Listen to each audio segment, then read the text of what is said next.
எனக்கு இந்த சாக்கு போக்கெல்லாம் சொல்லாத அப்படின்னு நம்ம சொல்லுவோம் இல்லையா?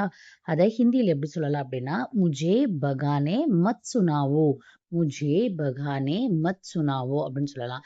விஷயத்த திசை திருப்பாத, அதாவது பிளேட்ட மாத்தாத அப்படின்னு சொல்றோம் இல்லையா? அதே வந்து பாத் கோ மத் குமாவோ, பாத் கோ மத் குமாவோ அப்படின்னு சொல்லலாம். என்ன முட்டாளா நினைக்காத அப்படின்னு சொல்றத, முझे बेवकूफ மத் சம்ஜோ, முझे बेवकूफ மத் சம்ஜோ அப்படின்னு சொல்லலாம்.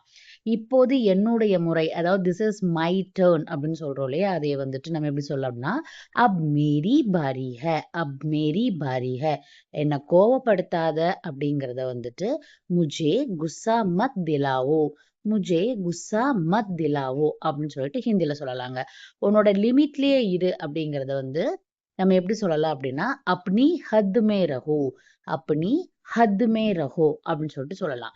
நான் சொல்வத கவனமா கேளு. நான் சொல்றத கேளுடா கவனமா அப்படின்னு சொல்றோம் இல்லையா? அதே வந்து மேரி பாத் தியான் சே சுனோ, மேரி பாத் தியான் சே சுனோ. இப்ப உன்னோட வரம்புக்குள் இரு, உன்னோட லிமிட்லயே இரு அப்படிங்கிறத ஹிந்தில எப்படி சொல்லலாம் அப்படிங்கிறத கமெண்ட்ல கண்டிப்பா சொல்லுங்க.